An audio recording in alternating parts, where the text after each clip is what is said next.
Shalom. Baik,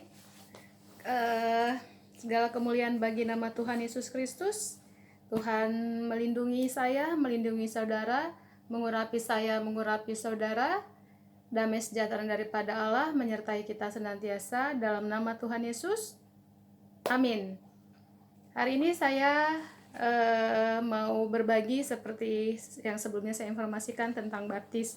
Baik ya, sebelum saya mau ceritakan tentang baptis, saya mau ceritakan pengalaman saya sendiri pribadi dalam baptisan.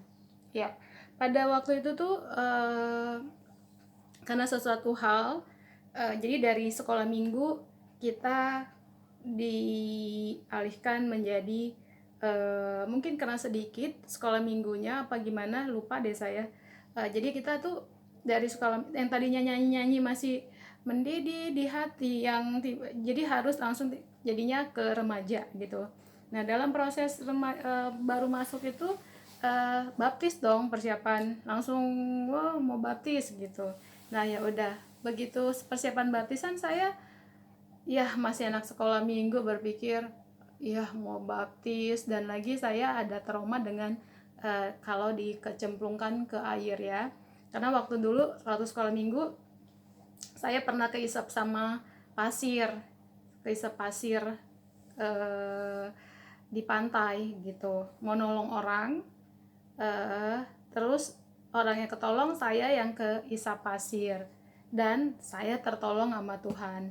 Ingat tentang Petrus, Tuhan tolong saya juga melakukan hal yang sama, ingat Petrus ya. Nah kemudian waktu baptisan itu orang-orang sudah mulai ikut pelatihan baptisan, saya nggak ikut. Dan pada hari H baptisan semua jemaat ya kan hadir untuk menyaksikan baptisan, karena kan baptisannya rame-rame jadi kita pada lihat. Nah waktu baptisan itu tetap selalu diomongin siapa yang mau baptis sama yang baptis, jadi yang nggak trending pun kalau dia mau dibaptis ayo dibaptis gitu. Terus saya diomongin nanti kalau Tuhan datang, kita kan nggak tahu kapan Tuhan datang gitu, kamu belum dibaptis gitu ceritanya waktu itu. Saya langsung kalau nggak dibaptis ntar kamu nggak masuk surga. Nah poinnya itu, jadi saya yang dibaptis juga poinnya dapatnya itu gitu kan, yang latihan training gitu, jadi harus dibaptis gitu. Ya udah akhirnya saya ya udah tanpa training, cuma dengan satu taunya bahwa orang harus dibaptis kan gitu kan, orang Kristen harus dibaptis, kalau nggak dibaptis nggak masuk surga gitu. Ya udah saya dibaptis, dan karena trauma tadi waktu dicemplungin gini mau diselamkan, saya nahan jadi nggak full semuanya masuk. Orang bilang kamu nggak penuh semuanya, ada yang malah bilang ih kamu nggak dibaptis semuanya berarti belum semuanya terbaptis gitu, padahal baptis itu kan harus tenggelam gitu kan ya. Mereka pelajarinya tentang selam-selam gitu, baptis itu kalimatnya gitu, baptis adalah ini bahasanya artinya adalah selam gitu gitulah kurang lebih ya, dan yang lain-lainnya juga bahwa kalau kamu dibaptis kamu selamat gitu kurang lebihnya gitu.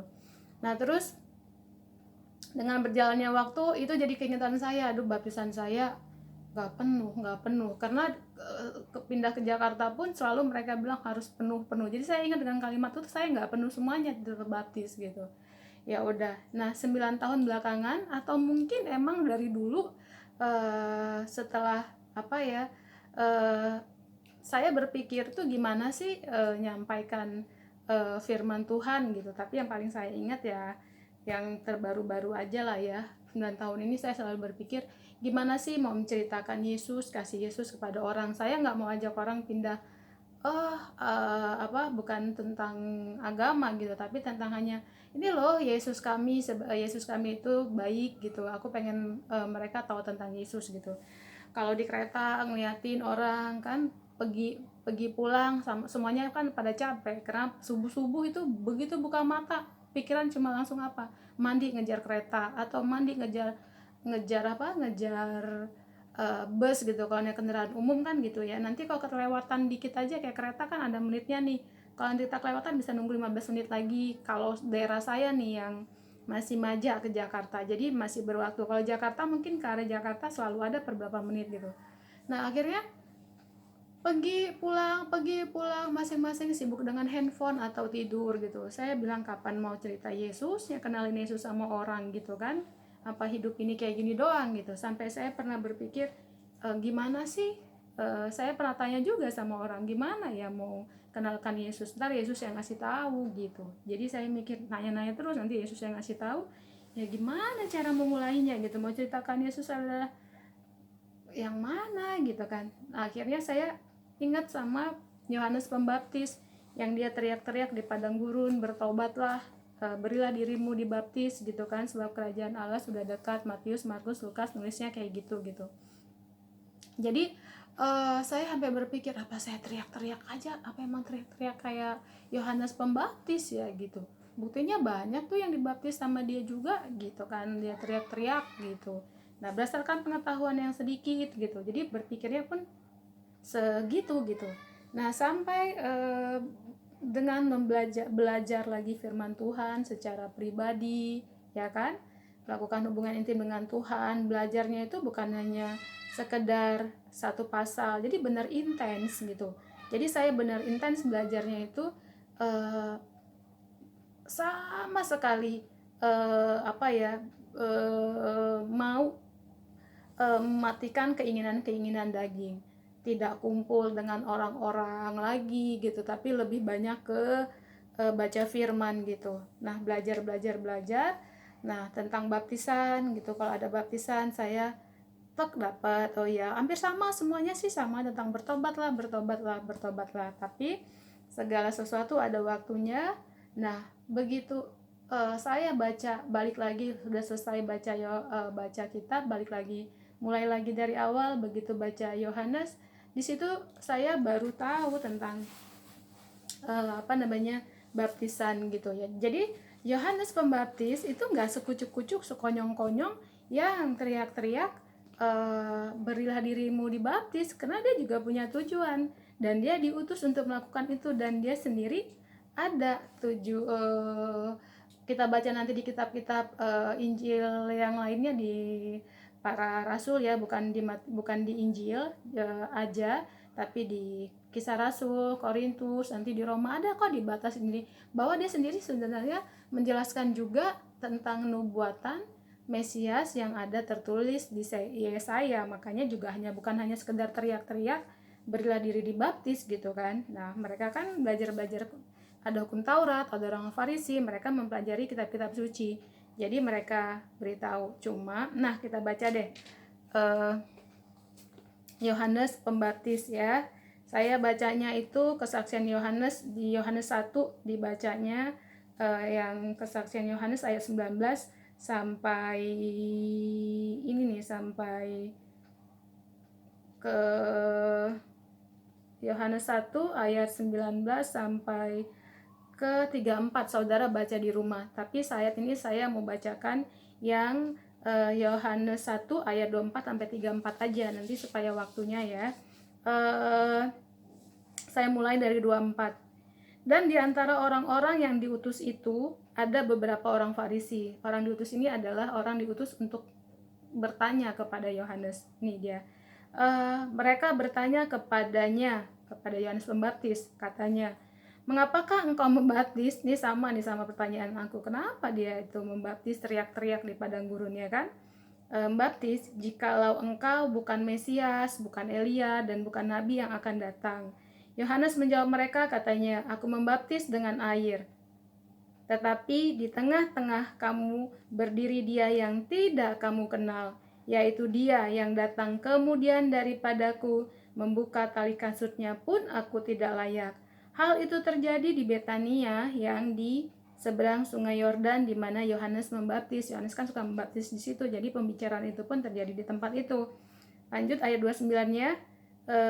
Pada keesokan harinya, Yohanes melihat Yesus datang kepadanya dan ia berkata, lihatlah anak domba Allah yang menghapus dosa dunia. Dialah yang kumaksud ketika kukatakan kemudian daripadaku akan datang seorang yang telah mendahului aku, sebab dia telah ada sebelum aku. Dan perhatikan ya ayat 31-nya, Aku sendiri pun mula-mula tidak mengenal dia, tetapi untuk itulah aku datang dan membaptis dengan air, supaya ia dinyatakan kepada Israel. Tuh tujuannya ya. Dan Yohanes memberi kesaksian, katanya, aku telah melihat Roh turun dari langit seperti merpati, dan ia tinggal di atasnya. Dan aku pun tidak mengenalnya, tetapi dia yang mengutus aku untuk membaptis dengan air telah berfirman kepadaku, jikalau engkau melihat Roh itu turun ke atas seseorang dan tinggal di atasnya, dialah itu yang akan membaptis dengan Roh Kudus. Dan aku telah melihatnya dan memberi kesaksian, inilah anak Allah. Jadi dia membaptis itu supaya diperkenalkan kepada, ya kita baca tadi ayatnya ya. Kemudian jadi dia tuh nggak sekonyong-konyong, tapi dia ada tujuannya. Baptis beritakan bahwa akan ada Mesias, ya kan, yang seperti nubuatan Nabi Yesaya. Dia sampaikan itu. Makanya ada orang tanya, apakah kamu Mesias? Karena mereka tahu akan ada Mesias yang datang, akan ada Nabi, bahkan ada Elia yang akan datang gitu kan. Makanya mereka, apakah kamu Elia? Apakah kamu Mesias? Gitu. Nah, makanya dia menyampaikan, dia sendiri nggak tahu, tapi nanti nih kalau kamu lihat ada Roh Kudus, nah itulah dia. Gitu ceritanya. Nah, kita baca apa kata Rasul Paulus tentang baptisan. Itu di Kisah Rasul ya. Saya baca di Kisah Rasul 19 ayat 1 sampai 6-nya aja. Nanti bisa saudara bacakan sampai habis periokop itu. Nah, ketika Apolos masih di Korintus, Paulus sudah menjelajahi daerah-daerah pendalaman dan tiba di Efesus. Di situ didapatinya beberapa orang murid. Katanya kepada mereka, sudahkah kamu menerima Roh Kudus? Nah, dia nanyanya, sudahkah kamu menerima Roh Kudus ketika kamu menjadi percaya? Akan tetapi mereka menjawab, belum, bahkan kami belum pernah mendengar bahwa ada Roh Kudus. Lalu kata Paulus kepada mereka, kalau begitu dengan baptisan manakah kamu telah dibaptis? Jawab mereka, dengan baptisan Yohanes. Kata Paulus, baptisan Yohanes adalah pembaptisan orang yang telah bertobat. Orang yang telah bertobat, dan ia berkata kepada orang banyak bahwa mereka harus percaya kepada Dia yang datang kemudian daripadanya, yaitu Yesus. Nah, berarti dari kalimat ini aja orang yang dibaptis ini belum kenal Yesus zaman ini ya. Belum kenal Yesus gitu. Nah, sama nih saudara-saudara. Kita baca lagi tentang di 1 Korintus 1 ayat 10 sampai 17 ya, perpecahan dalam jemaat. Ayat 1 Korintus 1 ayat 10 sampai yang 17 saya bacanya. Tetapi aku menasihati kamu saudara-saudara demi nama Tuhan kita Yesus Kristus, supaya kamu seia sekata dan jangan ada perpecahan di antara kamu, tetapi sebaliknya, supaya kamu erat bersatu dan sehati sepikir. Sebab saudara-saudaraku, aku telah diberitahukan oleh orang-orang dari keluarga Chloe tentang kamu, bahwa ada perselisihan di antara kamu. Yang aku maksudkan ialah bahwa kamu masing-masing berkata, aku dari golongan Paulus, atau aku dari golongan Apolos, atau aku dari golongan Kefas, atau aku dari golongan Kristus. Adakah Kristus terbagi-bagi? Adakah Paulus disalibkan karena kamu? Atau adakah kamu dibaptis dalam nama Paulus? Aku mengucap syukur bahwa tidak ada seorang pun juga di antara kamu yang aku baptis selain Krispus dan Gaius, sehingga tidak ada orang yang dapat mengatakan bahwa kamu dibaptis dalam namaku. Juga keluarga Stefanus aku yang membaptisnya. Kecuali mereka aku tidak tahu, entahkah ada lagi orang yang aku baptis, sebab Kristus mengutus aku bukan untuk membaptis, tetapi untuk memberitakan Injil, dan itu pun bukan dengan hikmat perkataan, supaya salib Kristus jangan menjadi sia-sia. Jadi tentang baptisan aja ya, mereka di sini ada perpecahan dalam jemaat. Aku dibaptis Paulus, ini Apolos, aku gitu-gitu ceritanya. Jadi kita pun saudara-saudara, saat saya mengetahui, tadinya saya sudah sempat berpikir mau teriak-teriak, tinggal mempersiapkan diri kapan mulainya, bilang bertobatlah, berilah dirimu dibaptis, sebab kerajaan Allah sudah tiba. Serius saudara. Dan kebenaran firman Tuhan memerdekakan aku. Begitu saya tahu kenapa Yohanes membaptis dengan air, jadi yang diutus itu membaptis dengan air. Nih ya, Yohanes Pembaptis kan diutus untuk membaptis dengan air ya. Jadi begitu saya tahu, oh begitu tentang baptisan, langsung suara Tuhan bilang sama saya apa? Seluruh tubuh saya, telinga, hati, seluruh tubuh saya konfirmasi. Bilangnya gini, selamat, sekarang kamu sudah dibaptis dengan air oleh Yohanes Pembaptis melalui firman Tuhan. Wih, saya langsung saya sudah dibaptis saudara. Jadi saya nggak usah pusing mikirin kepala saya udah nggak ke tenggelam sama baptis. Saat itu begitu saya dapat itu, saya suka cita banget. Karena itu saya kan lagi belajar, tiba-tiba ada suara itu, berarti bukan suara yang dari saya, karena bukan suara dari saya. Jadi saya bilang, saya nanya, emang kok dibaptis, kok aku dibilang selamat, sekarang aku sudah dibaptis dengan air, aku dibaptis dengan Yohanes Pembaptis secara roh, ya melalui firman Tuhan ini tadi ya. Nah baru saya langsung ingat dengan Matius, yang di Matius 28, bukan ingat, itulah dia Roh Kudus yang mengerjakan di dalam kita, kan Roh Penghibur. Dia akan mengingatkan segala sesuatu yang telah Tuhan katakan kepada kita. Makanya kita harus banyak-banyak firman Tuhan supaya nanti muncul. Begitu Tuhan bilang satu kali klik, itu kayak langsung berantai, langsung cut. Nah, cuma dalam penjelasan kepada orang lain itu ya emang butuh tenang gitu cara menyampaikan. Kan saya bukan ahli, dan saya berpikirnya saya hanya mau bawa saudara untuk baca firman Tuhan, kan itu ya, bukan mau apa gitu. Nah jadi Matius 28 ayat 18 sampai 20. Yesus mendekati mereka dan berkata, "Kepadaku telah diberikan segala kuasa di sorga dan di bumi. Karena itu pergilah, jadikanlah semua bangsa muridku, dan baptislah mereka dalam nama Bapa dan Anak dan Roh Kudus, dan ajarlah mereka melakukan segala sesuatu yang telah kuperintahkan kepadamu. Dan ketahuilah aku menyertai kamu senantiasa sampai akhir zaman." Waktu saya baca ini, saya diberitahukan dibaptis dalam nama Bapa dan Anak dan Roh Kudus, ya kan? Jadi itu emang kita harus dibaptis, ditenggelamkan dalam Bapa, Anak dan Roh Kudus. Maksudnya apa? Kamu kenal Bapa, bukan hanya sekedar dibaptiskan, ditenggelamkan di air, tapi kamu kenal Bapa, kenal Anak, kenal Roh Kudus. Baptis, selamin tuh Bapa, selamin tuh Anak, selamin itu Roh Kudus gitu. Begitu saya pikir tuh, berarti saya udah dibaptis gitu kan, berarti saya juga udah masuk, udah tahu. Enggak saudara, ternyata enggak. Dan dari situlah saya diajarkan kenalin satu persatu. Jadi bahasanya, kalau kamu mau dibaptis dalam nama Bapa, dalam Anak, dalam Roh Kudus, kamu kenalin satu persatu. Begitu bilang kenalin satu persatu, saya ngerasa, wah udah umur 41 tahun, harusnya sudah banyak dengar firman Tuhan. Saya pikir, jadi ceritanya ya saudara,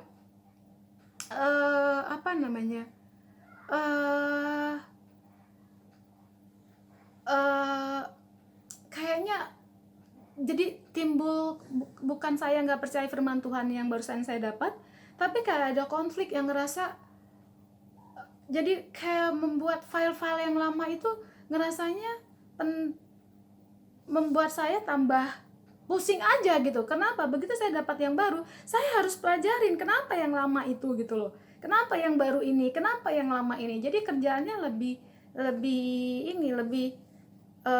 lebih repot gitu ya, dalam kayak kayak kalau kesaksian, pernah dengar kesaksian pendeta Daud Tony, dia cerita pertama sekali itu, saya nggak terlalu tahu ya, cuma saya ingat dia bilang pernah di 1 tahun ngalamin lupa ingatan.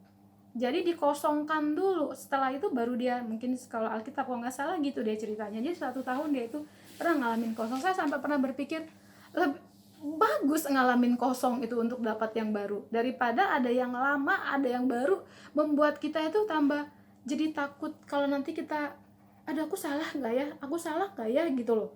Karena dengan yang lama gitu, aku salah nggak ya, justru itu yang membuat saat kamu malah menentang yang eh, jadi ada konflik gitu. Nanti kalau aku ngakuin yang ini nanti saya salah nggak sama yang ini gitu, jadi kayak bentrok takut. Makanya saya bilang kalau di video saya yang one word yang pertama itu saya bilang kayak mencari baca firman Tuhan itu ya dengan sungguh-sungguh ya, bukan cuma sepasal 2 pasal. Saya bilang jangan lompat-lompat bukunya gitu, kayak lagi orang mencari harta karun. Kunci ya pertama, makanya kalau kita lagi belajar jangan cepat gampang ngomongin ke orang dulu, wih gue dapat ini, karena itu belum selesai. Baca dulu sampai selesai semuanya, nanti baca lagi sampai selesai semuanya. Jadi supaya sampai ketemu, contohnya baptisan ini, sampai kamu ketemu, jangan kayak aku dapat baptisan ini pun itu bertahap gitu loh.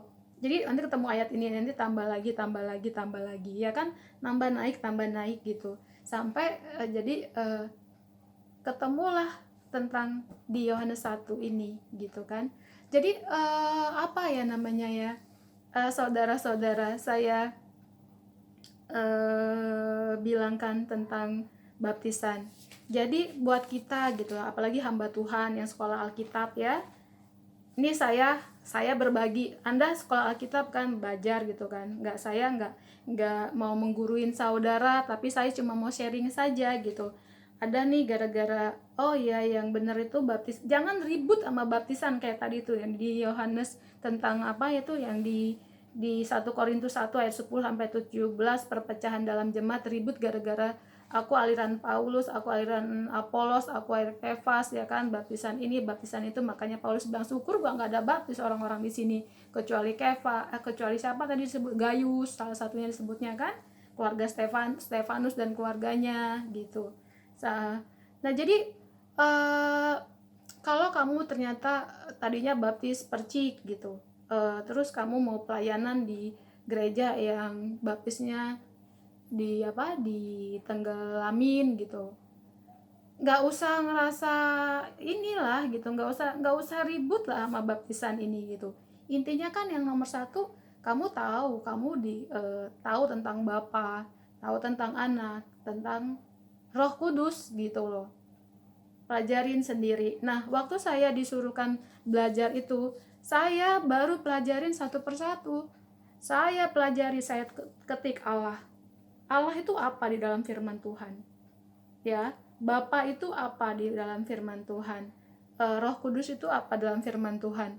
Saat saya mau mulai itu saya agak gimana, tapi puji Tuhan yang dimana di Ibrani 12 ayat 2 yang mengatakan, saya ada catatannya di sini. Jadi kalau saya lagi menyembah gitu ya, saya suka lagi menyembah memperkatakan firman Tuhan. Jadi pujian penyembahan saya menyembahkan ayat-ayat firman Tuhan gitu. Marilah kita melakukannya dengan mata yang tertuju kepada Yesus yang memimpin kita dalam iman dan yang membawa iman kita itu kepada kesempurnaan, yang dengan mengabaikan kehinaan tekun memikul salib, ganti sukacita yang disediakan bagi Dia yang sekarang telah duduk di sebelah kanan tata Allah. Jadi supaya yang memimpin kita kepada iman itu Yesus Kristus. Yang membawa iman kita kepada kesempurnaan Yesus Kristus. Lihat Yesus Kristus. Nah, di situ saya belajar Yesus dulu. Saya belajar Yesus itu ngapain ya. Yesus selalu bilang, bukan kehendakku tapi kehendak Bapa, ya kan? Awal-awal pelajarin dulu kalimat-kalimat Yesus. Terus Yesus bilang, aku berkata-kata bukan dari diriku sendiri, ya kan? yang ini nih di Yohanes 12 ayat 49, sebab aku berkata-kata bukan dari diriku sendiri, tetapi Bapa yang mengutus aku untuk mengatakan apa yang harus aku katakan dan aku sampaikan. Terus Yohanes 7 ayat 18, barang siapa berkata-kata dari dirinya sendiri, ia mencari hormat bagi dirinya sendiri, tetapi barang siapa mencari hormat bagi Dia yang mengutusnya, ia benar dan tidak ada ketidakbenaran padanya. Dua ayat inilah yang menuntun saya untuk mengenali, maksudnya yang saya cari mengenali ya Yesus pastinya ya, yang menuntun saya mengenali gitu. Jadi saya nggak mau yang tadi tuh, barang siapa berkata-kata dari dirinya sendiri, ia mencari hikmat bagi dirinya sendiri. Jadi saya nggak mau pikirkan dulu kata-kata, kalau orang menceritakan tentang bagaimana mencapai sukses, 7 langkah sukses yang kayak gitu-gitu, saya mulai kurangin memori saya mulai nggak fokus ke situ. Tapi saya mulai fokus berita yang dia beritakan tentang firman Tuhan.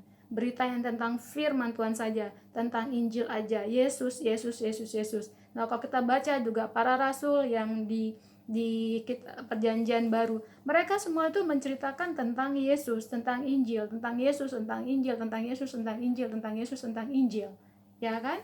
Tentang Injil, tentang Injil. Dan mereka juga orang-orang yang diurapi Tuhan, yang Tuhan pasti sudah kasihkan secara roh. Orang lahir dari roh adalah roh. Kalau di Yohanes 3 bilang, bagaimana kamu mengerti tentang sorgawi kalau kamu belum dilahirkan kembali? Benar, kalau kita belum Tuhan di Yohanes sendiri bilang apa? Roh kebenaran, kalau dia datang, dia yang akan menuntun kamu ke dalam seluruh kebenaran.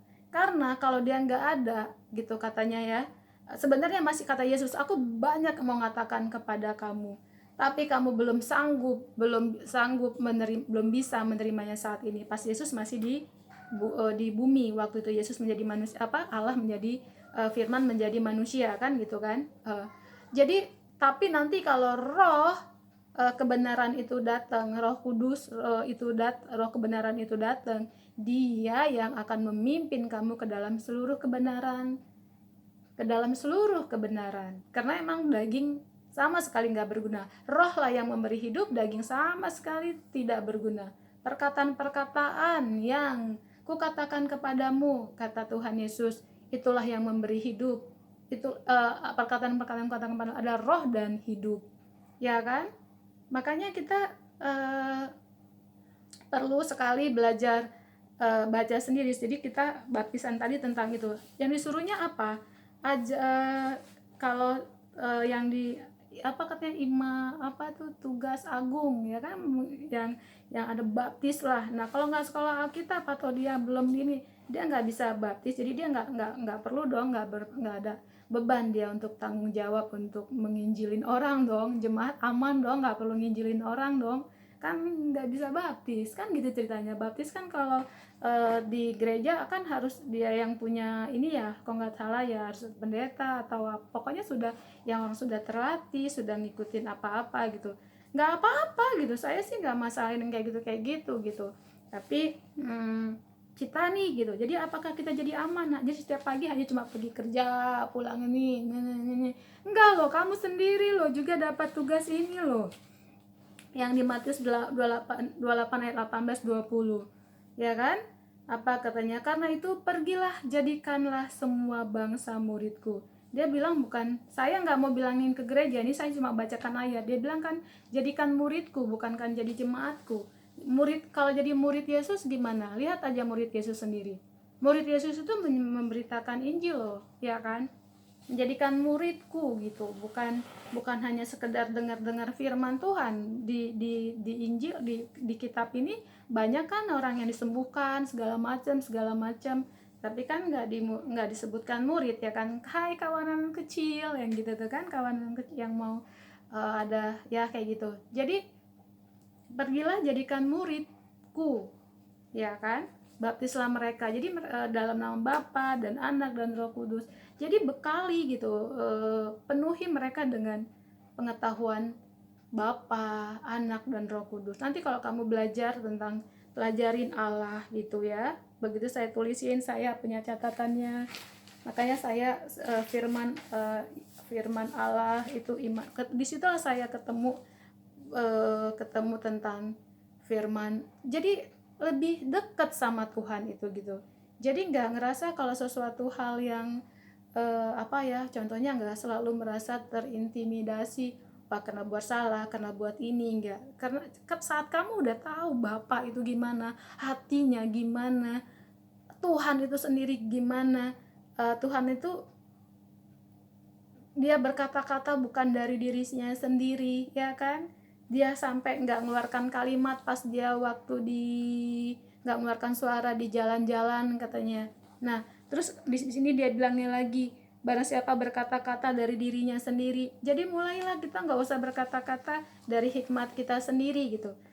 Karena kita kan disuruh juga kalau di Kisah Rasul 1 ayat 8 kan, tetapi kamu akan menerima kuasa kalau Roh Kudus turun ke atas kamu untuk menjadi saksi. Kalau saksi itu ya kita bersaksi aja.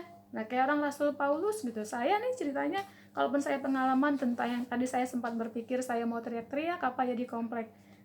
Bertobatlah sampai memikir di kereta apa teriak-teriak kayak kayak kayak siapa? Kayak Yohanes Pembaptis kan kayak gitu kan. Nah, jadi saudara-saudara, balik lagi saya bilang baca firman Tuhan itu sangat penting sekali. Sangat penting sekali ya, karena latihan badani terbatas gunanya. Tapi kalau kita ibadah gitu ya, mencari pada Tuhan, karena nanti di mana nanti itu ada lagi bahwa pekerjaan yang dikehendaki Tuhan itu adalah apa? Percayalah kepada Dia yang telah diutus Allah. Gitu.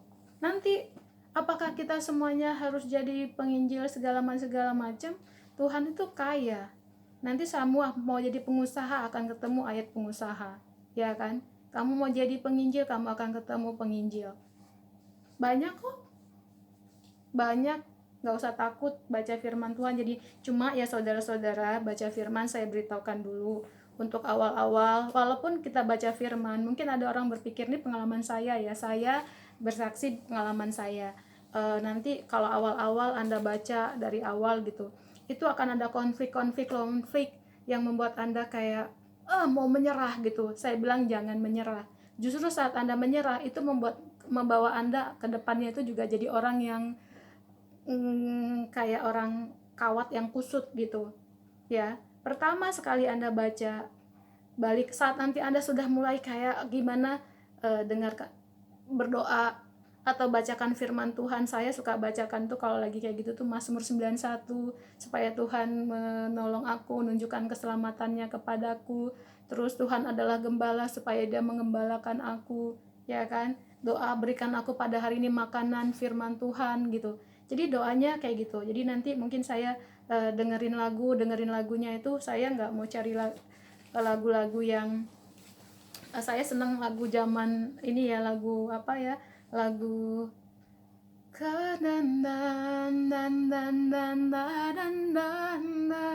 maksudnya lagu buku Kidung-Kidung Agung gitu. Itu lagunya kalimatnya sederhana gitu ya, tapi itu benar-benar lagu